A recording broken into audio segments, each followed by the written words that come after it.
மக்களை காக்க தமிழகத்தை மீட்க கரூர் மாவட்டத்திற்கு வருகை தரும் குடிமராமத்து நாயகன் மாணவர்களின் நம்பிக்கை எதிர்கால தமிழகம். எடப்பாடியாரை வருக வருகவென வரவேற்கிறோம். புரட்சித் தமிழரின் எழுச்சி பயணத்தை வரவேற்பது எம்.ஆர். விஜயபாஸ்கர், கரூர் மாவட்ட கழக செயலாளர், முன்னாள் அமைச்சர். திண்டுக்கல் மாவட்டம் அதிமுக கோட்டை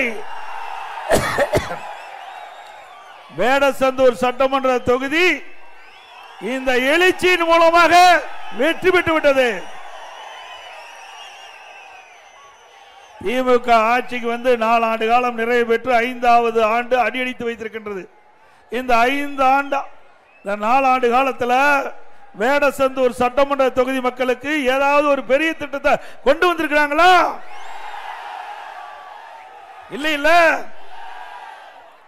அனைத்து இந்திய அண்ணா திராவிட முன்னேற்ற கழகம் ஆட்சி இருக்கின்ற பொழுது இந்த திண்டுக்கல் மாவட்ட மக்களுடைய கோரிக்கை, இங்கே பிரம்மாண்டமான மருத்துவக் கல்லூரி மருத்துவமனை வேண்டும் என்று கேட்டீர்கள். சுமார் 350 கோடி ரூபாய் மதிப்பீட்டிலே அற்புதமான அரசு மருத்துவக் கல்லூரி மருத்துவமனை கொண்டு வந்து இங்க இருக்கின்ற ஏழை மக்களுக்கு அந்த அரசு மருத்துவமனையின் மூலமாக அற்புதமாக சிகிச்சை அளிக்கக்கூடிய மருத்துவமனையை கட்டிய அரசாங்கம் அதிமுக அரசாங்கம்.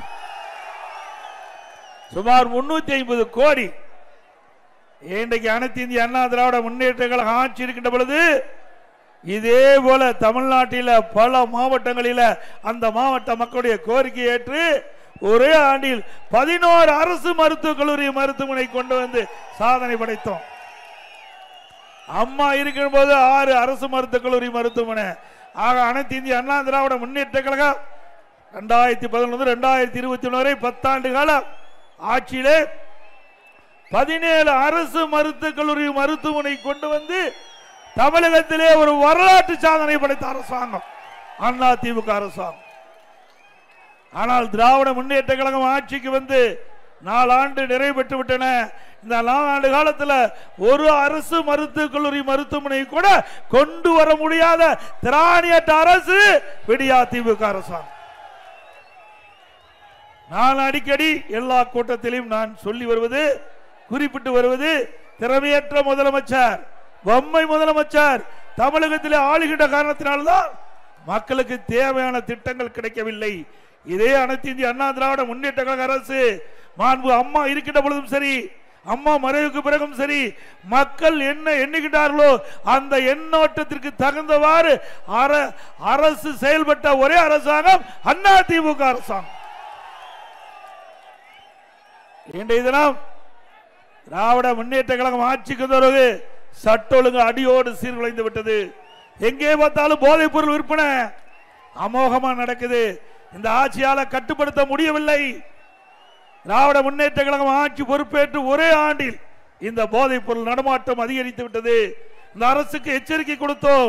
சட்டமன்றத்தில் தமிழகத்தில் போதைப் பொருள் விற்பனை அதிகமாகிவிட்டது, போதைப் பொருள் நடமாட்டம் அதிகமாகிவிட்டது, கட்டுப்படுத்த வேண்டும் என்று முதலமைச்சருடைய கவனத்திற்கு நாங்கள் கொண்டு வந்தோம். தொலைக்காட்சி வாயிலாக பேட்டி கொடுத்தோம், அறிக்கையின் வாயிலாக வெளிப்படுத்தினோம். ஆனால் விடியா திமுக அரசு அதை பற்றி கவலைப்படவில்லை.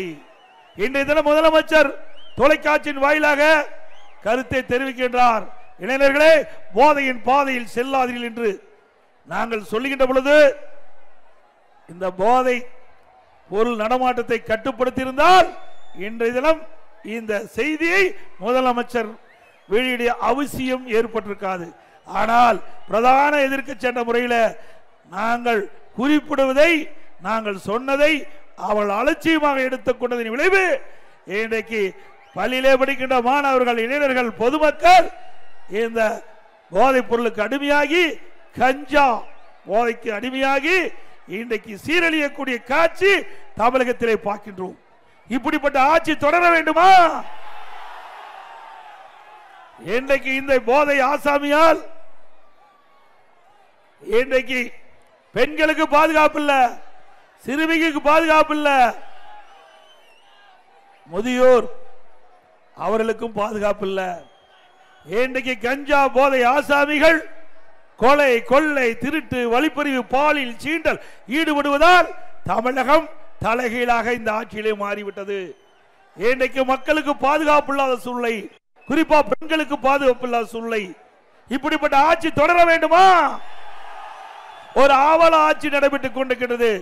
இன்றைய தினம் உங்களுடைய மாவட்டம் பத்திரிகையில் வந்த செய்தி, இன்றைக்கு பத்திரிகையில் வந்த செய்தி, திண்டுக்கல் துணை மேயர் மகன் போதைப்பொருள் நுண்ணறிவு போலீசார் அழைப்பு கெட்டி. தலைப்புச் செய்தி, யார்? திமுக கட்சி சேர்ந்த நிர்வாகிகளுடைய குடும்பத்தைச் சேர்ந்தவர்கள், திமுக கட்சி சேர்ந்த நிர்வாகிகள் இந்த போதைப்பொருள் விற்பனைக்கு உடந்தையாக இருந்த காரணத்தினால்தான் இந்த அரசாங்கம் போதைப்பொருள் நடமாட்டத்தை தடுக்க முடியவில்லை. இன்றைக்கு அந்த பத்திரிகையில் வந்த செய்தி, அதை நீங்கள் தெரிந்து கொள்ள வேண்டும். இன்றைக்கு எந்த அளவுக்கு இந்த போதைப்பொருள் நடமாட்டம் தமிழகத்தில் அதிகரித்திருக்கிறது என்பதை இந்த மக்களுக்கு இந்த நேரத்தில் தெரிவிப்பது எங்களுடைய கடமை. திண்டுக்கல் துணை மேயர் மகனுக்கு பெங்களூர் போதைப்பொருள் நுண்ணறிவு பிரிவு போலீசார் செவ்வாய்க்கிழமை அழைப்பானை வழங்கினார். திண்டுக்கல் மகராட்சியில் துணை மேயர் ராஜப்பா, இவர் திமுக மாநகர செயலாளராக பொறுப்பு வைத்து வருகிறார். இவரது மகன் கார்டினல் இமானுவேல் கட்டுமான நிறுவனம் நடத்தி வருகிறார். திண்டுக்கல் மாநகர திமுக பொறியாளர் அணி துணை அமைப்பாளராக உள்ளார். இவர்கள் திண்டுக்கல் கிழக்கு ஆரோக்கிய மாதா தெருவில் வசித்து வருகிறார். இதே பகுதியைச் சேர்ந்த கனலாட் இமானுவேல் நிறுவனத்தின் பணிபுரிந்து வந்ததாக கூறப்படுகிறது. இவர் மீது போதைப் பொருள் விற்பனை செய்வதாக குற்றச்சாட்டு இருந்ததாக கூறப்படுகிறது. இது பத்திரிகையில் வந்த செய்தி. வேண்டுமென்றே திட்டமிட்டு திமுக கட்சியை சேர்ந்தவர்கள் இன்னைக்கு அனைத்து இந்திய அண்ணா திராவிட முன்னேற்ற கழகத்தைச் சேர்ந்த பிரதான எதிர்க்கட்சி தலைவர் திரு எடப்பாடி பழனிசாமி திட்டமிட்டு பொய்யான செய்தி வெளியிடுவார் என்று குறிப்பிடுவார்கள். அதற்கு ஆதாரமாகத்தான் இதை எங்களிடத்திலே காண்பித்து இந்த பத்திரிகையில் வந்த செய்தியை நான் படித்து காட்டினேன். ஆக தமிழகத்திலே போதைப் பொருள் விற்பனை திமுக நிர்வாகிகள் துணை நிற்கா என்பது வெட்ட வெளிச்சம். இப்படிப்பட்ட அவல ஆட்சி தொடர வேண்டுமா? அதோட இன்றைய தினம் தமிழகத்தில் இன்னைக்கு பத்திரிகையில் பார்த்திருப்பீங்க, தமிழ்நாட்டினுடைய கல்வி வளர்ச்சியை பாராட்டுவதற்காக தெலுங்கானா முதலமைச்சர் தமிழ்நாட்டுக்கு வந்திருக்கிறார். எது? தமிழ்நாட்டுடைய கல்வி வளர்ச்சியை பாராட்டுவதற்காக தமிழ்நாட்டுக்கு தெலுங்கானா முதலமைச்சர் சிறப்பு அழைப்பாளர் வந்திருக்கிறார். அப்படியா தமிழ்நாட்டில் கல்வி வளர்ச்சி உயர்ந்திருக்குது? இன்றைய தினம் திராவிட முன்னேற்ற கழக ஆட்சிக்கு வந்தவருக்கு பள்ளியில் சேர்க்கின்ற சேர்க்கை எண்ணெய் குறைந்து விட்டது. பள்ளியில் சேர்க்கப்படுகின்ற சேர்க்கை எண்ணெய் குறைந்து விட்டது. அதோட இன்றைக்கு அரசு பள்ளியிலே ஆசிரியர் பற்றாக்குறை, முழுமையான ஆசிரியர் இல்ல. கல்வி கற்பதற்கு தேவையான, கல்வி போதிப்பதற்கு தேவையான ஆசிரியர்கள் இந்த ஆட்சியிலே நியமிக்கப்படவில்லை. அது மட்டுமல்ல, உச்ச நீதிமன்றம் அண்மையில் ஒரு தீர்ப்பு வழங்கப்பட்டு விட்டது. இன்றைக்கு ஆசிரியர் தகுதி தேர்வு தேர்ச்சி பெறாத 1 லட்சம் ஆசிரியர்கள் தகுதி தேர்வு எழுதி அவள் தேர்ச்சி பெற வேண்டும் என்று ஒரு தீர்ப்பு அளிக்கப்பட்டு விட்டது. இதனால் 1.5 லட்சம் ஆசிரியர்கள் மன உளைச்சல் இருக்கிறாங்க. அவர்களுக்கு இந்த அரசாங்கம் என்ன செய்ய போகுது என்று இதுவரை அறிவிக்கப்படவில்லை.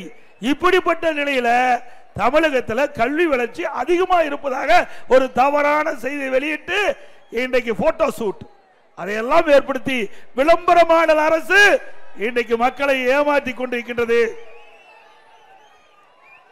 அது மட்டுமல்ல, இன்னைக்கு ஆரம்ப பள்ளியில பாத்தீங்கன்னா, அரசாங்க ஆரம்ப பள்ளியில பாத்தீங்கன்னா 5ஆம் வகுப்பு மாணவன் 3ஆம் வகுப்பு படிக்கின்ற அந்த பாடத்தை படிக்க முடியல. படிப்பது 5ஆம் வகுப்பு.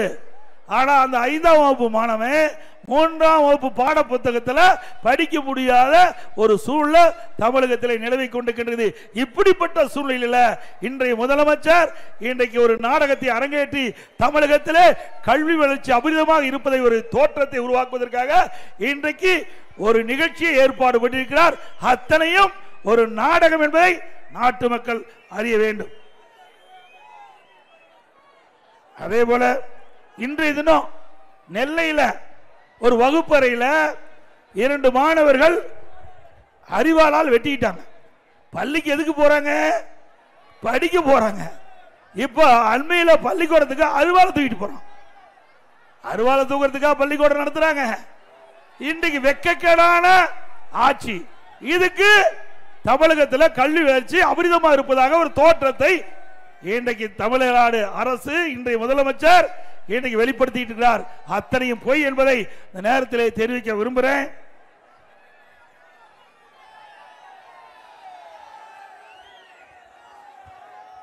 அதோட இன்றைய தினம் தொழில்துறை அமைச்சர் ஒரு அறிவிப்பை வெளியிட்டார். ஒரு வெற்றி காயத்தை அறிவிச்சு ஒரு வெள்ளை காயத்தை காட்டி இதுதான் வெள்ளை அறிக்கைன்னு சொல்றார். ஆக எவ்வளவு ஏத்த இருந்தா இப்படி பேசுவார்? எங்க நாட்டு மக்கள், இங்க படித்த இளைஞர்கள் இருக்கிறீங்க, நாட்டில் பல லட்சம் பேர் வேலை இல்லாம இருக்கிறாங்க. திராவிட முன்னேற்ற கழக அரசு அமைந்த பிறகு இந்த 52 மாத திராவிட முன்னேற்ற கழக ஆட்சியில் 922 புரிந்துணர்வு ஒப்பந்தங்கள் போடப்பட்டதாகவும் அதிலே கிட்டத்தட்ட 10 லட்சம் தொழில் முதலீட்டை ஈர்க்கப்பட்டதாகவும் அதிலே 32 லட்சம் பேருக்கு வேலை கிடைக்கும் என்றும் அதோட 75% புரிந்துணர்வு ஒப்பந்தம் நிறைவேற்றப்பட்டதாக திரு ஸ்டாலின் அவர்கள் ஜெர்மன் நாட்டுக்கு செல்கின்ற பொழுது பத்திரிகையாளரை சந்தித்து இப்படி ஒரு செய்தி வெளியிட்டு போயிருக்காங்க. திரு ஸ்டாலின் அவர்களே, திரு தொழில்துறை அமைச்சர் டிஆர்பி ராஜா அவர்களே, இதற்கு விளக்கம் கொடுக்கப்பட வேண்டும். ஒரு முதலமைச்சர் இன்னைக்கு தொலைக்காட்சியில பேட்டி கொடுக்கின்ற பொழுது இந்த செய்தியை சொல்லிக்கிறார். அந்த அடிப்படையில் நான் கேட்கின்றேன், இன்றைக்கு நீங்கள் ஆட்சி பொறுப்பேற்றதிலிருந்து 922 புரிந்துணர்வு ஒப்பந்தங்கள் போடப்பட்டது என்று சொன்னால் அதில் 75% புரிந்துணர்வு ஒப்பந்தங்கள் நிறைவேற்றப்பட்டது சொன்னால் லட்சக்கணக்கான பேருக்கு, சுமார் தமிழகத்தில் 25 லட்சம் பேருக்கு வேலை கிடைத்திருக்க வேண்டும். கிடைச்சதா வேலை?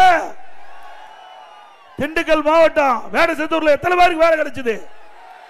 ஆனா ஸ்டாலின் பேசுறாரு 77%, 32 லட்சம் பேர்ல 77% புரிந்துணர்வு ஒப்பந்தம் நிறைவேற்றப்பட்டு சொன்னால் 32 லட்சம் பேருக்கு வேலை கிடைக்கும் என்று சொன்னால் அதில் 75% பார்க்கின்ற பொழுது 25 லட்சம் பேருக்கு தமிழகத்திலே விடியா திமுக ஆட்சியிலே இன்றைக்கு இந்த தொழில்துறை மூலமாக வேலை கிடைத்திருக்க வேண்டும். அத்தனை பொய் செய்தானே, பொய்யாத்தானே செய்தி வெளியிட்டாரு. இதற்கு பிரதான எதிர்க்கட்சி அனைத்து இந்திய அண்ணா திராவிட முன்னேற்ற கழகம், அது மக்களால் அங்கே கொடுத்திருக்கிறீங்க. பிரதான எதிர்க்கட்சி மக்களுடைய குரலை ஒலிக்க செய்ய வேண்டும், மக்களுடைய பிரச்சனைகளை எடுத்து சொல்ல வேண்டும். அதுதான் பிரதான எதிர்க்கட்சியுடைய பணி. அந்த நோக்கத்திலே நான் தெரிவித்தேன். இன்றைக்கு திரு ஸ்டாலின் அவர்களே, உங்களுடைய ஆட்சியிலே இன்றைக்கு 10 லட்சம் கோடி தொழில் முதலீட்டு ஈர்க்கப்பட்டதாகும், 922 புரிந்துணர்வு ஒப்பந்தம் போட்டதாகவும் நீங்கள் வெளியிட்டிருக்கீங்களே, அதற்கு வெள்ளை அறிக்கை வேண்டும். வெள்ளை அறிக்கை வேணும்ல, நீங்க தெரிஞ்சுக்க வேணும்ல. அப்படி தெரிஞ்சா தானே எவ்வளவு தொழில் வந்தது, அந்த தொழிலுடைய நிலைமை என்ன, எத்தனை தொழில் பயன்பாட்டுக்கு வந்திருக்குது, எவ்வளவு நிதி தமிழ்நாட்டுக்கு வந்திருக்குது, தொழில்துறை மூலமாக எவ்வளவு பேருக்கு வேலை கிடைத்திருக்கு என்ற விவரத்தை கேட்டா வெள்ளை காயத்தை காட்டுகிறார். திரு டிஆர்பி ராஜா அவர்களே, உங்களுடைய ஆட்சி வெற்றி விளம்பர ஆட்சி என்பதை நீங்கள் வெள்ளை காயத்தை காட்டி நிரூபித்து விட்டீர்கள். ஆக கிராமத்தில் சொல்லுவாங்க, சட்டியில் இருந்தா தானே ஆப்பையில வரும். அங்க ஒண்ணுமே இல்லையே, வெள்ளை காயத்தான் காட்டி ஆகணும். உண்மைதானே?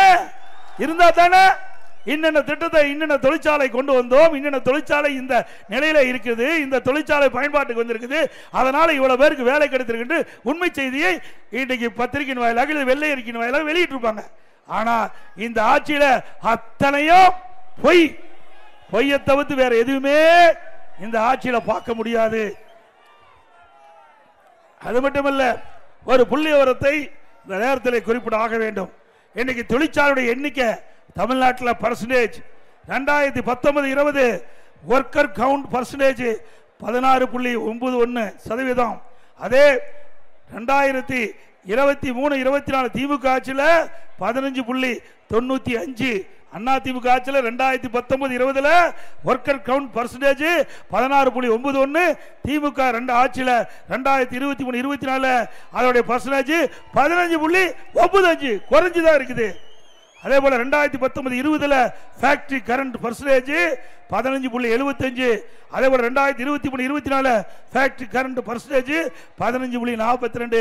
ஆக எங்க உங்களுடைய ஆட்சியில் தொழிற்சாலை அதிகமா வந்து வேலை அதிகமாக கிடைச்சிருக்குது? அத்தனையும் பொய் செய்தி வெளியிட்டு மக்களை ஏமாற்றி ஒரு நாடகத்தை இந்த விடியா திமுக அரசு இன்றைக்கு நடத்தி வருகிறது என்பதை நாம் புரிந்து கொள்ள வேண்டும் என்று இந்த நேரத்தில் கேட்டுக்கிறேன். அது மட்டுமல்ல, இன்றைக்கு வேடசந்தூர் பகுதி இன்றைக்கு நூற்பாலையில் நிறைந்த பகுதி. இந்த நூற்பாலையில் தான் பல்லாயிரக்கணக்கான பேருக்கு வேலை கிடைக்குது. இன்றைக்கு இந்த நூற்பாலை பல்வேறு பிரச்சனையில சந்திச்சிட்டு இருக்குது. விடியா திமுக ஆட்சிக்கு மின்கட்டண உயர்வு கடுமையா உயர்ந்திருக்குது. அதனால இந்த நூல் மில்லாம் இன்றைக்கு மூடுகின்ற அபாயம் ஏற்பட்டிருக்கு. இந்த ஆட்சியில தொழிலாளர் வேலை இழக்கின்ற அபாயம் இந்த ஆட்சியிலே பார்க்கப்படுகிறது. ஆனால் திராவிட முன்னேற்ற கழகம் ஆட்சிக்கு வருவதற்கு முன்பு எவ்வளவு வாக்குறுதிகளை கொடுத்தாங்க, எந்த வாக்குறுதியும் இதுவரைக்கும் நிறைவேற்றப்படல. சுமார் திராவிட முன்னேற்ற கழகம் ஆட்சிக்கு வந்தால் 525 அறிவிப்புகள் நிறைவேற்றப்பட்டதாக தேர்தல் நேரத்தில் வாக்குறுதி கொடுத்தாங்க. அதுல 98% வாக்குறுதி நிறைவேற்றப்பட்டதா இன்றைய முதலமைச்சர் ஸ்டாலின் அவர்கள் குறிப்பிட்டார். அது நிறைவேற்றது உண்மையா? அத்தனையும் பொய் தானே. எங்கெல்லாம் கிராம சூழ்ந்த பகுதி, இதுல 100 நாள் வேலை திட்டம் 150 நாளா உயர்த்தினாங்களாமா? பொய் தானே. அறிக்கையில் வந்தது செய்தி பொய் தானே. 100 நாள் வேலை திட்டத்தில் பணிபுரிந்த தொழிலாளிக்கு முழுமையா சம்பளங்களோட கொடுக்க முடியாத வக்கீலாளர் அரசாங்கம் திமுக அரசாங்கம். அத்தனை ஏழை தொழிலாளிகள் அதை அந்த 100 நாள் வேலை திட்டத்திலே வருகின்ற சம்பளத்தை வைத்துத்தான் அவள் குடும்பத்தை நடத்த வேண்டும். அப்படி ஏழை தொழிலாளிகளுக்கு கூட முழுமையான அளவு அவருடைய சம்பளத்தை கொடுக்க முடியாத அவல ஆட்சி திமுக ஆட்சி. இதே அனைத்து இந்திய அண்ணா திராவிட முன்னேற்ற கழகம் இருக்கின்ற பொழுது அவர்களுக்கு அந்த 100 நாள் வேலை செய்கின்ற அந்த தொழிலாளிக்கு குறிப்பிட்ட காலகட்டத்தில் வங்கிக்கு பணம் போய் சேரும். அது அண்ணா திமுக ஆட்சியினுடைய திறமை. அதோட அனைத்து இந்திய அண்ணா திராவிட முன்னேற்ற கழகம் ஆட்சி இருக்கின்ற பொழுது நம்முடைய விவசாய பெருமக்கள் நிறைந்த பகுதி. ஆனால் விவசாயத்திற்கு தண்ணீர் முக்கியம். அந்த தண்ணீர் விவசாயிகளுக்கு நிலையா கிடைக்க வேணும், குறைவில்லாம கிடைக்க வேணும். அப்பதான் விவசாய பணிகள் மேற்கொள்ள முடியும். விவசாயிகளும் சரி விவசாய தொழிலாளிகளும் அவர்களுக்கு வேலை கிடைக்க வேண்டும் என்று சொன்னால் அவர்களுக்கு நீர் முக்கியம். அந்த நீரை கொடுப்பதற்காக அனைத்து இந்திய அண்ணா திராவிட முன்னேற்ற கழக அரசு குடிமராமத்து திட்டத்தை கொண்டு வந்து ஏரி குளம் எல்லாம் தூர்வாரணும். அது முழுக்க முழுக்க விவசாய பங்களிப்போடு இந்த திட்டத்தை நாங்கள் நிறைவேற்றி கொடுத்தோம். அதனால குடிமராமத்து திட்டத்தின் மூலமாக அந்த விவசாயிகள் அந்த ஏரியில் அள்ளப்படுகின்ற வண்டமன் அவருடைய விளைநிலங்களுக்கு இலவசமாக கொடுத்தோம். ஒரு பக்கம் ஏரி ஆழமாச்சு, வண்டன் மண் விவசாயிய நிலத்திற்கு உரமா பயன்படுத்துது, இயற்கை உரமா பயன்படுத்துது, நல்ல விளைச்சல் கிடைச்சது. மழை காலத்தில் பெய்கின்ற நீர் முழுவதும் சேமித்து கோடை காலத்தில் நிலத்தி நீர் உயர்ந்து விவசாயத்திற்கு தேவை நீர் கிடைத்தது. இது அண்ணா திமுக சாதனை. அப்படி ஏதாவது ஒரு சாதனை நிகழ்த்தியிருக்காங்களா? விவசாயிகள் அந்த விவசாய பணி மேற்கொள்கின்ற பொழுது 24 மணி நேரம் அவருடைய பம்பு செட் இயங்குவதற்கு மும்முனை மின்சாரம் அண்ணா திமுக ஆட்சியில் தான் கொடுத்தோம். மும்முனை மின்சாரம் எந்த நேரத்திற்கு விவசாயம் சென்றாலும் அவருடைய மின் மோட்டரை இயக்கலாம். அது அண்ணா திமுக ஆட்சியுடைய சாதனை. அதோட ஒரே 5 ஆண்டில் 2 முறை விவசாயிகள் தொடக்க வேளாண் கூட்டுறவு கடன் சங்கத்தில் வாங்கிய பயிர்கடன் தள்ளுபடி செய்யப்பட்ட அரசாங்கம் அண்ணா திமுக. 2 முறை பயிர்கடன் தள்ளுபடி செஞ்சோம். இயற்கை சீற்றம் வறட்சி வந்தா அதுக்கு வறட்சி நிவாரணம் கொடுத்தோம். அதனால புயல் வெள்ளம் இப்படி வருகின்ற பொழுது விவசாயம் பாதிக்கின்ற பொழுது அவர்களுக்கு வறட்சி நிவாரணம் கொடுத்தோம். அதே போல நம்முடைய விவசாய தொழிலாளிகள் ஏழைகள் இரவென்றும் பகல் என்றும் பாராமல் உழைக்கின்ற அந்த விவசாய தொழிலாளிக்கும் அண்ணா திமுக ஆட்சியில் பல திட்டங்களை கொண்டு வந்து நாங்கள் நிறைவேற்றினோம். அதுல பசு வீடுகள் கொடுத்தோம், விலையிலா கரை மாடு, விலையிலா ஆடு எல்லாம் அண்ணா திமுக ஆட்சியில் கொடுக்கப்பட்டோம். உழவர் பாதுகாப்பு திட்டம் பல திட்டத்தில் அவளுக்கு நன்மை கிடைச்சது. இது அண்ணா திமுக ஆட்சியில் செய்த சாதனை. அது மட்டும் இல்ல, கிராமத்திலிருந்து நகர வரை ஏழை குடும்பத்தில் பிறந்த முதியோர்கள், உழைக்கும் திறனற்ற முதியோர்கள் அவர்களுக்கு அம்மா இருக்கின்ற பொழுது 500 ரூபாயிலிருந்து மாதந்தோறும் 1000 ரூபாய் முதியோர் உதவித்தொகை வழங்கப்பட்டது. அதை அனைத்து இந்திய அண்ணா திராவிட முன்னேற்ற கழக அரசு இருந்த பொழுது அந்த ஏழை குடும்பத்தில் பிறந்த அந்த முதியோர்கள் பல பேர் விடுபட்டு விட்டார்கள். அவர்கள் முழுவதற்கும் தமிழ்நாட்டில் இருக்கின்ற அனைவருக்கும் அந்த முதியோர் உதவித்தொகை கிடைக்க வேண்டும் என்று கோரிக்கை வைத்தார்கள். அந்த கோரிக்கையின் அடிப்படையில் சட்டப்பேரவை விதி 110 கீழ் ஒரே நேரத்தில் 5 லட்சம் பேர்களுக்கு முதியோர் உதவித்தொகை வழங்கப்படும் என்று அறிவிப்பு கொடுத்து சுமார் 4,85,000 முதியோர்களுக்கு முதியோர் உதவித்தொகை வழங்கிய அரசாங்கம் அதிமுக அரசாங்கம். அதேபோல கொரோனா காலத்தில் மக்களுக்கு வேலை கிடையாது, கடுமையா பாதிக்கப்பட்டாங்க. அப்படி மக்கள் பாதிக்கப்படக்கூடாது என்பதற்காக ஓராண்டு ரேஷன் கடையில் விலையில அரிசி கொடுத்தோம், விலையில சக்கரை கொடுத்தோம், விலையில எண்ணெய் கொடுத்தோம், குடும்பத்துக்கு 1000 ரூபாய் பணமும் கொடுத்தோம்ல. அதோட நம்முடைய மாணவர்கள் அதோட பொங்கல், அந்த ஆண்டு பொங்கல் வந்தது, தைப்பொங்கல் வந்தது. அந்த தைப்பொங்கலை முன்னிட்டு எல்லா குடும்பத்துக்கும் 2500 ரூபாய் அதிமுக ஆட்சியில் கொடுத்தோம்லங்க. மக்கள் சந்தோஷமா தைப்பொங்கல் கொண்டாடினாங்கல்ல. அது மட்டும் இல்ல, அந்த காலகட்டத்தில் பள்ளிகள் மூடப்பட்டது, கல்லூரிகள் மூடப்பட்டது. அதனால மாணவ செல்வங்கள் ஓராண்டு வீணாகிவிட்டது என்று மன உளைச்சல் இருந்தாங்க. அந்த மன உளைச்சல் இருந்து மக்களை மீட்டெடுக்க வேண்டும் என்ற அடிப்படையில் கல்லூரியில் படிக்கின்ற மாணவர்களுக்கு ஆன்லைனில் வகுப்பு, ஆன்லைனில் தேர்வு, நல்ல முறையில் தேர்வு எழுதி பட்டம் பெற்றார்கள். மாணவர்கள் பள்ளியில் படிக்கின்ற மாணவருக்கு ஆல் பாஸ் போட்டு கொடுத்தோம். மாணவர்களாக தான் சரி, தொழிலாளர்களாக தான் சரி, விவசாயியாக தான் சரி, அனைவருக்கும் பொதுவான அரசாக இருந்தது அனைத்து இந்திய அண்ணா திராவிட முன்னேற்ற கழக அரசு.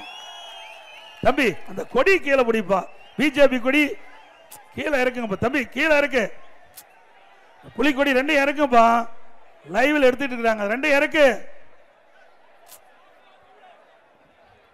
இன்றைய தினம் உங்களுக்கு நல்லா தெரியும், 10 ரூபாய்னா யாருடைய ஞாபகம் வருது? 10 ரூபாய் பாலாஜி. கரூருக்கு தான் போறேன், அடுத்த கூட்டம் கரூருக்கு தான் போறேன். ஆக இன்னைக்கு தமிழகத்தில் சுமார் 6000 மதுக்கடை இருக்குது.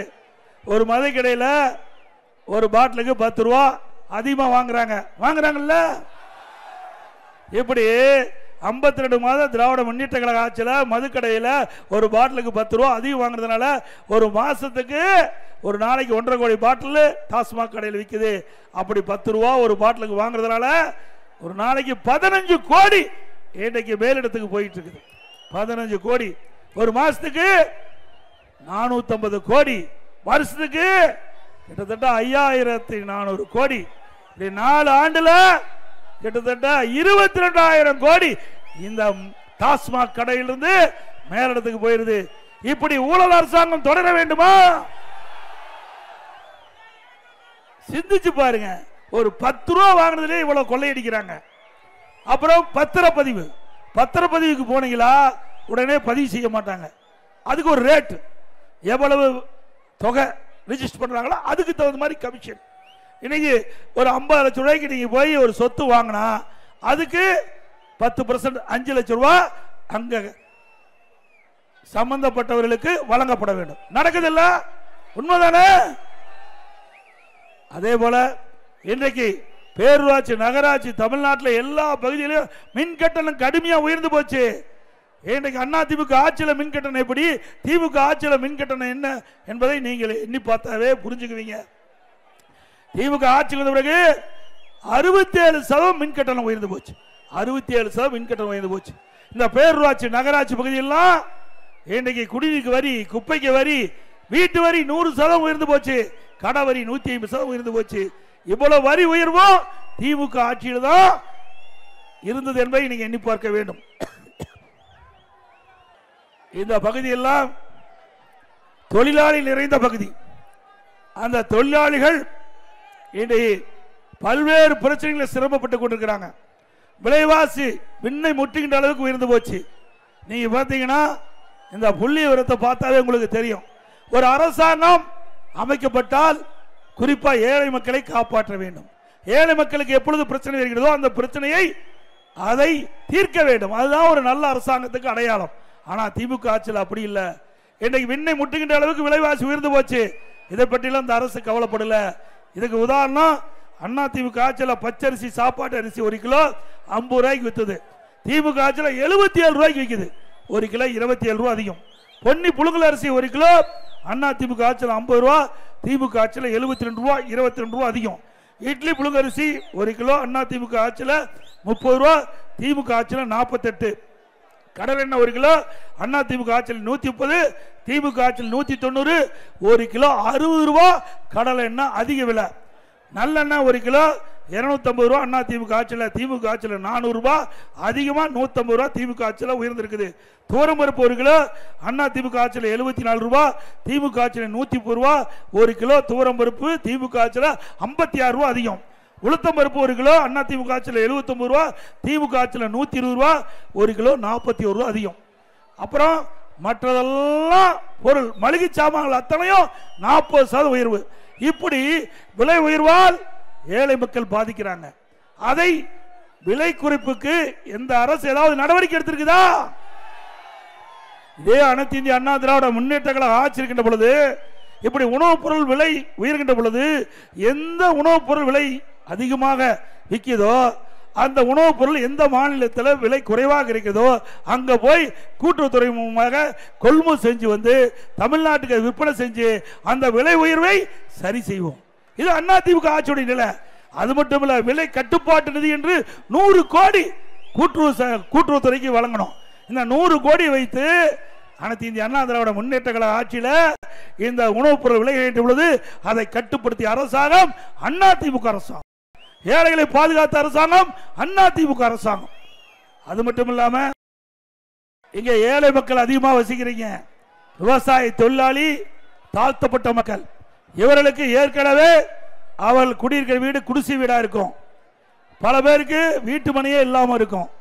அந்த ஏழை தொழிலாளிகளுக்கும் தாழ்த்தப்பட்ட மக்களுக்கும் இப்படி இருக்கின்ற மக்களுக்கு அனைத்து இந்திய அண்ணா திராவிட முன்னேற்ற கழக ஆட்சி அமைந்த உடனே அரசாங்கமே அந்த வீட்டு மனை இல்லாதவர்களுக்கு நிலத்தை விலைக்கு வாங்கி அந்த நிலத்தில் அந்த வீடு இல்லாத ஏழை மக்களுக்கும் தாழ்த்தப்பட்ட மக்களுக்கும் பல லட்சம் மதிப்புள்ள அற்புதமான கான்கிரீட் வீடு கட்டி கொடுக்கப்படும். இது அண்ணா திமுகவுடைய பிரதான தேர்தல் அறிக்கையாக நாங்கள் வச்சிருக்கிறோம். அது மட்டுமல்ல, இன்றைக்கு ஒரு குடும்பத்தில் ஒரு தாழ்த்தப்பட்ட குடும்பமோ அல்லது ஏழை தொழிலாளி குடும்பத்திலேயோ அவர்களுக்கு 2 மகன் இருந்தா அவள் வயது வருகின்ற பொழுது திருமணமாகி தனி கொடுத்துட்டு போவாங்க. அப்போ அவளுக்கு வீட்டு மனை இல்லாமல் இருக்கும். அப்படிப்பட்டவர்களுக்கு கண்டறிந்து அவர்களுக்கும் அங்க நிலத்தை வாங்கி அவளுக்கு அற்புதமான கான்கிரீட் வீடு அந்த ஏழை தொழிலாளிகளுக்கும் தாழ்த்தப்பட்ட மக்களுக்கும் அதிமுக ஆட்சியிலே கட்டி கொடுக்கப்படும். ஒவ்வொரு தீபாவளி வருகின்ற பொழுது நம்முடைய தாய்மார்களுக்கும் சகோதரிகளுக்கும் நல்ல தரமான சேலை வழங்கப்படும். தீபாவளி போது அதிமுக ஆட்சியில திருமண உதவி திட்டம் அப்படி ஒரு திட்டத்தை அறிவிச்சு மாண்பு அம்மாவில் வெற்றிகரமா செயல்படுத்தி வந்தாங்க. ஏழை குடும்பத்திலே பிறந்த பெண்கள், தாழ்த்தப்பட்ட குடும்பத்திலே பிறந்த பெண்கள் திருமண வயது அடைகின்ற பொழுது பொருளாதார சூழலின் காரணமாக திருமணம் தடைபெறுகிறது.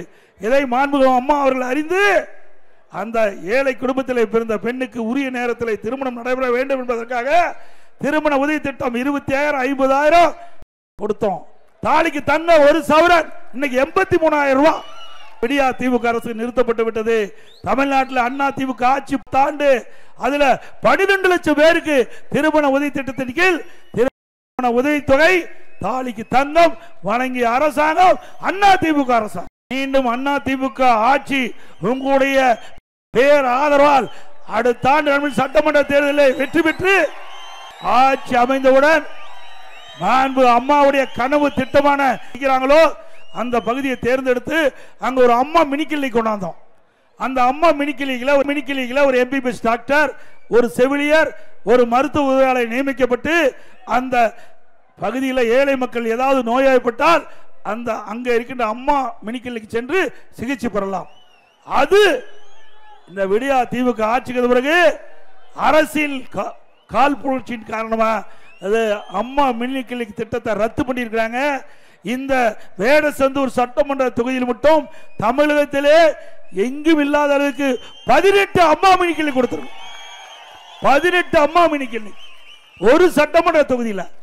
இந்த வேடசந்தூர் சட்டமன்ற தொகுதியில் தான் அதிகமா அம்மா மினி கிளினிக் திறந்த ஒரே சட்டமன்ற தொகுதி வேடசந்தூர். தமிழ்நாடு முழுவதும் 2000 அம்மா மினி கிளினிக் திறக்கப்பட்டு அறிவிக்கப்பட்டு திறந்தோம். அந்த ஏழை மக்களுக்கு சிகிச்சை அளிக்கக்கூடியதை கூட பொறுத்துக் கொள்ள முடியாத முதலமைச்சர் திரு ஸ்டாலின் என்பதை மக்கள் உணர வேண்டும். திரு ஸ்டாலின் அவர்களே, நீங்க காற்றை எப்படி தடை போட முடியாதோ அதுபோல் ஏழை மக்களுக்கு செய்கின்ற திட்டத்தை எந்த காலத்திலும் தடை செய்ய முடியாது. மீண்டும் அதிமுக ஆட்சி மலர்ந்தவுடன் இந்த அம்மா மினி கிளினிக் திட்டம் தொடரும். இப்ப 2000 அம்மா மினி கிளினிக் இனி அடுத்த ஆண்டு நடைபெற்ற சட்டமன்ற பொது தேர்தலில் வெற்றி பெற்ற ஆட்சி கமிழ்ந்தா 4000 அம்மா மினி கிளினிக் திறக்கப்படும். 4000. பொன்மனச்செம்மல் புரட்சி தலைவர் எம்ஜிஆர், இதே புரட்சி தலைவர் அம்மா கண்ட கனவு ஏழைகளை வாழ வைக்க வேண்டும், ஏழைகளுக்கு தேவையான திட்டங்களை கொண்டு வர வேண்டும். அதனால் ஏழைகள் வாழ்வு மலர வேண்டும், ஏழைகள் மகிழ்ச்சியோடு வாழ வேண்டும். அதுதான் அனைத்து இந்திய அண்ணா திராவிட முன்னேற்ற கழகத்தின் லட்சியம். அந்த லட்சியத்தை அம்மாவுடைய அரசு நிறைவேற்றப்பட்டது. மீண்டும் அம்மாவுடைய ஆட்சி மலர்ந்தவுடன் இந்த விடியா திமுக அரசு நிறுத்தப்பட்ட திட்டங்கள் அனைத்தும் தொடரும். அதோட நம்முடைய மாணவர்கள் எனக்கு திறமையான மாணவர்களை உருவாக்க வேண்டும். அதற்கு நம்முடைய மாண்புக அம்மா இருக்கின்ற பொழுது நம்முடைய அரசு பள்ளியை படிக்கின்ற மாணவ செல்வங்கள் அவர்கள் ஏழைப்பட்ட மாணவர்களாக இருப்பாங்க. நடுத்தர குடும்பத்தில் இருக்கிறது தான் அதிகமாக அரசு பள்ளியை படிக்கின்ற மாணவ செல்வங்கள். அவர்களை திறமையான மாணவர்களாக உலகத்தரத்திற்கு ஏற்ற கல்வி வேலை வாய்ப்பை பெறுகின்ற அளவிற்கு கல்வித்தரத்தை உயர்த்த வேண்டும் என்ற அடிப்படையில் லேப்டாப் கொடுத்தோம். தமிழ்நாட்டில் 52,30,000 பேர் மாணவ மாணவி கொடுத்தோம். அதற்காக 7,300 கோடி நிதி ஒதுக்கீடு செய்யப்பட்டது அதிமுக ஆட்சியில். அதையும் விடியா திமுக அரசு நிறுத்தப்பட்டு விட்டது. மீண்டும் அதிமுக ஆட்சி மலர்ந்தவுடன் இந்த நிறுத்தப்பட்ட நம்முடைய அரசு பள்ளியை படிக்கிற மாணவ செல்வங்கள் திறமையான மாணவர்களை உருவாக்குவதற்கு லேப்டாப் திட்டம் தொடரும். அதை கொண்டாந்து நடைமுறைப்படுத்துவோம். அதே போல இன்றைக்கு கிராமத்திலிருந்து நகர வரை அரசு பள்ளி படிக்கின்ற மாணவர்கள் 41% பேர் படிக்கிறீங்க. இந்த 41% மாணவர்கள் ஏழை குடும்பத்தை சேர்ந்தவர்களா இருக்கிறாங்க, அல்லது நடுத்தர குடும்பத்தை சேர்ந்தவர் இருக்காங்க. விவசாயி தொழிலாளி, சலவை தொழிலாளி, அல்லது கைத்தறி நெசவு தொழிலாளி, விசைத்தறி நெசவு தொழிலாளி, அல்லது வேலைக்கு செல்கின்ற ஏழை குடும்பத்தில் பிறந்த மாணவ மாணவி தான் அரசு பள்ளியில் அதிகமாக படிக்கிறாங்க. 41% அரசு பள்ளி படிக்கின்ற மாணவருடைய எண்ணிக்கை 3,85,000 பேர் அரசு பள்ளியில் படிச்சுட்டு இருக்கிறாங்க. அப்படி 2017-18 ஆண்டு இந்த நீட் தேர்வில் வெறும் 9 பேர் தான் தேர்ச்சி பெற்றாங்க. அரசு பள்ளியை படித்த மாணவர்கள் 3,85,000 பேர்ல வெறும் 9 பேர் தாங்க அந்த நீட் தேர்வு எழுதி தேர்ச்சி பெற்று மருத்துவ கல்விக்கு போய் சேர்ந்தாங்க. ஆகவே இந்த ஏழை மாணவர்கள் மருத்துவராக வேண்டும், அவருடைய கனவு நனவாக வேண்டும் என்பதற்காக எதிர்கட்சி கோரிக்கை வைக்கல, பொதுமக்கள் கோரிக்கை வைக்கல, அனைத்து இந்திய அண்ணா திராவிட முன்னேற்ற கழக அரசாங்கமே ஒரு முயற்சி செய்து இன்றைக்கு 7.5% உள்ளிடஒதுக்கீடை கொண்டு வந்து சட்டம் இயற்றப்பட்டு அமுல்படுத்தப்பட்டு அதன் விளைவாக இன்றைய தினம் அரசு பள்ளி படித்த மாணவர்கள் 2,818 பேர் மருத்துவ கல்வி கிடைக்குது. எம்பிபிஎஸ் படிச்சுட்டு இருக்கிறாங்க. ஏழைகள் அத்தனை பேரும் ஏழைகள். அது மட்டும் இல்ல, இந்த இடஒதுக்கீட்டில் தேர்வானவர்கள் அத்தனை பேரும் ஏழைகள். மருத்துவ கல்வி கட்டணம் செலுத்த முடியாது. என்னுடைய கவனத்துக்கு வந்தவுடன் அந்த இடஒதுக்கீட்டில் தேர்வு செய்த மாணவர்கள் அனைவரும் ₹1 செலவில்லாம அந்த மருத்துவ கல்வி கட்டணத்தை அரசாங்கமே செலுத்தும் அறிவிக்கப்பட்டு இன்றைய தினம் ₹1 செலவில்லாம அரசு பள்ளியை படிக்கின்ற மாணவர்கள் மருத்துவ கல்வியை கிடைக்க செய்த அரசாங்கம் அதிமுக அரசாங்கம். நல்லா சிந்திச்சு பாருங்க, ஒரு அரசாங்கம் எப்படி செயல்பட வேண்டும் என்பதற்கு இதுதான் உதாரணம்.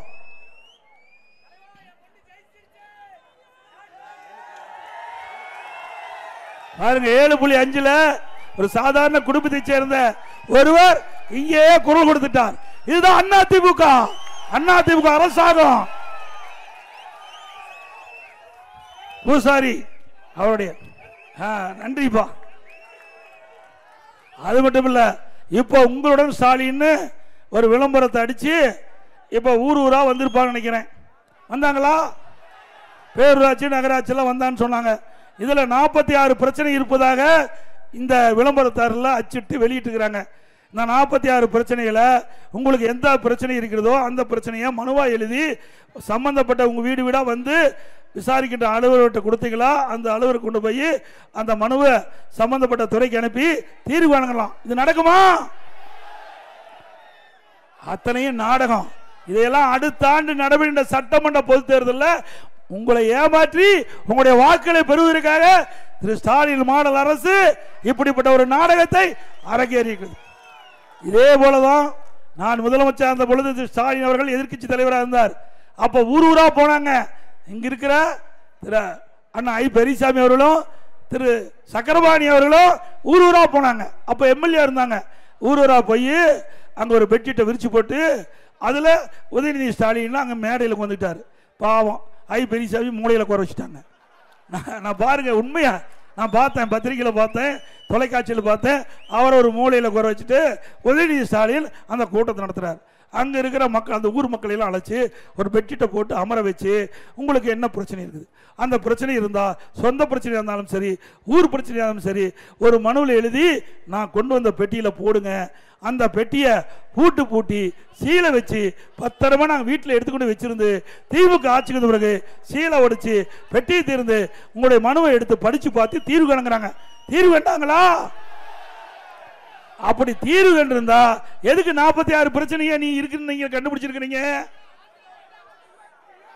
அது மட்டும் இல்ல, நீங்க சொன்ன மாதிரி இந்த மனு வாங்கினாங்க. சரி, இந்த மனு அரசாங்கத்தை நம்பி கொடுக்குறாங்க. ஓ, ஸ்டாலின் அறிவிச்சிட்டாரு, இனியாவது இந்த அரசாங்கம் திருந்து மக்களுடைய பிரச்சனை தீர்க்கப்படும் என்று மக்கள் இந்த அரசாங்கத்தை நம்பி ஸ்டாலின் அவருடைய வார்த்தையை நம்பி மனுவா எழுதி கொடுத்தாங்க. இந்த மனு எங்க கிடக்குது? சிவகங்கை மாவட்டம் திருப்புவனம் ஆத்துல கிடக்குது. உண்மைதானே? எங்களோட நீங்க நல்லா தெரிஞ்சு வச்சிருக்கிறீங்க. அரசாங்கத்தில் என்ன நடக்குது என்பது விழிப்போடு இருந்து மக்கள் தெரிந்து கொண்டிருக்கிறீங்க. அதுக்கு நன்றி. அதே போல இன்றைய தினம் இந்த வேடசந்தூர் சட்டமன்ற தொகுதியில் அதிமுக ஆட்சி இருக்கின்ற பொழுது பல்வேறு திட்டங்களை நிறைவேற்றியிருக்கிறோம். இது எதற்காக சொல்கிறேன் என்றால், இன்றைய முதலமைச்சர் ஸ்டாலின் அவர்கள் அனைத்து இந்திய அண்ணா திராவிட முன்னேற்ற கழக 10 ஆண்டுகள் ஆட்சியில் எந்த திட்டத்தையும் நிறைவேற்றவில்லை என்ற ஒரு தவறான செய்தியை பரப்பி வரார். நான் ஏற்கனவே குறிப்பிட்ட திண்டுக்கல் மாவட்டத்தில் பிரமாண்டமான அரசு மருத்துவக் கல்லூரி மருத்துவமனை 350 கோடியில் கட்டி திறந்திருக்கிறோம். குஜிலியம்பாறை தலைமையாக கொண்டு தனி தாலுகா அமைச்சு கொடுத்திருக்கிறோம். வேடசந்தூர் தொகுதி வழியாக செல்லும் திண்டுக்கல் கரூர் மாநில நெடுஞ்சாலை 4 வழிச்சாலையாக சுமார் 450 கோடியில் தரம் உயர்த்தப்பட்டது. தண்ணீர் பந்தம் பட்டியல சுமார் 7 கோடி மதிப்பீட்டில் கலைக்கல்லூரி கட்டப்பட்டது. காமராஜர் பல்கலைக்கழக உறுப்பு கல்லூரி இயங்கி வந்த அக்கல்லூரி அரசு கலைக்கல்லூரியாக அதை மாற்றி அமைக்கப்பட்டது. வேடசந்தூர் பகுதி விவசாயிகள் பயன்பெறும் வகையில் ஜேனன் கோட்டையில் 4 கோடி மதிப்பீட்டில் முருங்கை பதப்படுத்தும் நிலையம் அமைக்கப்பட்டது. வேடசந்தூர் சட்டமன்ற தொகுதியில் நான் ஏற்கனவே சொன்னேன், 18 அம்மா மினி கிளினிக் இந்த தொகுதியில் தான் திறந்திருக்கோம். தமிழ்நாட்டிலேயே அதிகமாக அம்மா மினி கிளினிக் தொடங்கப்பட்ட தொகுதி வேடசந்தூர் சட்டமன்ற. தக்காளி, புளி போன்ற விவசாய பொருட்களை குளிர்பாதன கிடங்களில் பாதுகாக்கவும் மதிப்பு கூட்டப்பட்ட பொருளாக உற்பத்தி செய்திடும் ஐயலூரில் மினி உணவு பூங்கா அமைக்கப்பட்டது. குஜிலியம்பாறையில் தீயணைப்பு நிலையம் அமைக்கப்பட்டது. புகழ்பெற்ற வேடசந்தூர் சந்தைக்கு ரூபாய் 2 கோடி மதிப்பீட்டில் புதிய கட்டிடம் கட்டி கொடுக்கப்பட்டது. வேடசந்தூர் தொகுதியின் மைய பகுதியான எரியோடு பேரூராட்சியில் சுமார் 75 லட்சம் மதிப்பீட்டில் மின் மயானம் அமைக்கப்பட்டது. அதிமுக ஆட்சியில் கொண்டு வரப்பட்டு ஆட்சி மாற்றத்துக்கு பிறகு திமுக ஆட்சிக்கு வருவது ஸ்டிக்கர் ஒட்டி திறக்கப்பட்ட நிகழ்ச்சிகள். திருக்குறணம் நரசிங்கபுரம் இடையே பாலம் ரூபாய் 7 கோடி மதிப்பில் அமைக்கப்பட்டது. அதை ஸ்டிக்கர் ஒட்டி திமுக ஆட்சி திறந்துட்டாங்க. மழை காலத்தில் குடநாட்டில் ஏற்படும் வெள்ளப்பெருக்கினால் பாதிக்கப்பட்ட கருப்பத்தேவனூர் பொதுமக்களின் கோரிக்கை ஏற்று கருப்பத்தேவனூர் நாககோணானூர் இடையே 2 பாலங்கள் ரூபாய் 4.5 கோடி மதிப்பீட்டில் அமைத்து நடவடிக்கை எடுக்கப்பட்டது. திமுக ஆட்சி திறந்துட்டாங்க. வடமதுரை ஊராட்சி ஒன்றிய அளவில் கட்ட 3 கோடி ரூபாய் இன்னைக்கு அதிமுக ஆட்சியில் அனுமதி வழங்கப்பட்டது. அதை ஆட்சி மாற்ற பிறகு திமுக ஆட்சியில் வந்து கட்டி திறந்திருக்கிறாங்க. அதோட ஒரு முக்கியமான செய்தி, இந்த பகுதி வறட்சியான பகுதி. உங்களுடைய அப்பொழுது சட்டமன்ற உறுப்பினர் அருமை சோதர் ஆர் பி பரமசிவம் அவர்கள் சட்டமன்றத்திலே குறிப்பிட்டார், எங்களுடைய வேடசந்தூர் சட்டமன்ற தொகுதி வறட்சியான பகுதி. அந்த வறட்சியான பகுதிக்கின்ற ஏரிகளெல்லாம் நீர் நிரப்பப்பட வேண்டும். அதற்காக நீங்கள் நீரேற்றின் மூலமாக இன்றைக்கு மாயனூர் அணையிலிருந்து அங்கே இருக்கின்ற உபரி நீர் வெளியேறுகின்ற பொழுது நீரேற்றின் மூலமாக இந்த வறண்ட வேடசந்தூர் இருக்கின்ற ஏரிகள் நிரப்ப வேண்டும் என்று கோரிக்கை வைச்சாங்க. நான் முதலமைச்சர் இருந்த பொழுது அவருடைய கோரிக்கை ஏற்று சட்டப்பேரவை விதி 110 கீழ் அதற்கு முதற்கட்டமாக ஆய்வு செய்ய நிதி ஒதுக்கீடு செய்யப்பட்டது. ஆட்சி மாற்றம் ஏற்பட்டவுடன் கிடப்பிலே போட்டு விட்டார்கள். விவசாயிகள் பற்றி கவலை இல்லை, விவசாய தொழிலாளி பற்றி கவலை இல்லை, மக்களை பற்றி கவலை இல்லை. ஆனால் அனைத்து இந்திய அண்ணா திராவிட முன்னேற்ற கழக அரசாங்கத்தை பொறுத்த வரைக்கும் விவசாயிகளும் விவசாய தொழிலாளியும் மக்கள் தான் எஜமானர்கள். அந்த மக்களுக்கு தேவையான திட்டங்களை கொடுப்பதுதான் எங்களுடைய அரசுடைய லட்சியம். அதன் அடிப்படையிலே இந்த திட்டத்தை அறிவித்தோம். அனைத்து இந்திய அண்ணா திராவிட முன்னேற்ற கழக அரசு அறிவித்த திட்டம் என்ற ஒரே காரணத்திற்காக அரசியல் காழ்ப்புணர்ச்சியோடு அந்த திட்டத்தை முடக்கி வைத்திருக்கின்றார்கள். மீண்டும் அதிமுக ஆட்சி அமைந்தவுடன் இந்த திட்டம் நிறைவேற்றுவதற்கான நடவடிக்கை மேற்கொள்ளப்படும்.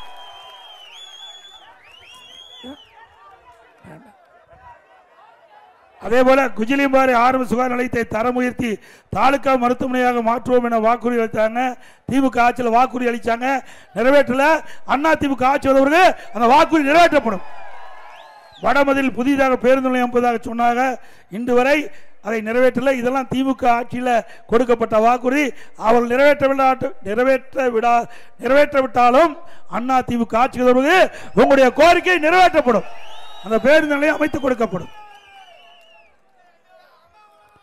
2026ஆம் ஆண்டு நடைபெற்ற சட்டமன்ற பொதுத் தேர்தலில் அனைத்து இந்திய அண்ணா திராவிட முன்னேற்ற கழக தலைமையிலே அமைக்கப்படுகின்ற கூட்டணியுடைய வெற்றி வேட்பாளர் அவருக்கு இரட்டல் சின்னத்திலே வாக்களித்து வெற்றி பெற செய்யுங்கள். மக்களை காப்போம், தமிழகத்தை மீட்போம். மக்களை தமிழகத்தை மக்களை தமிழகத்தை மக்களை தமிழகத்தை ஸ்டாலின் மாடல் அரசு, ஃபெயிலியர் மாடல் அரசு. Bye bye Stalin. நன்றி, வணக்கம். மக்களை காக்க, தமிழகத்தை மீட்க கரூர் மாவட்டத்திற்கு வருகை தரும் குடிமராமத்து நாயகன் மாணவர்களின் நம்பிக்கை எதிர்கால தமிழகம். எடப்பாடியாரை வருக வருகவென வரவேற்கிறோம். புரட்சி தமிழரின் எழுச்சி பயணத்தை வரவேற்பது எம்.ஆர். விஜயபாஸ்கர், கரூர் மாவட்ட கழக செயலாளர், முன்னாள் அமைச்சர்.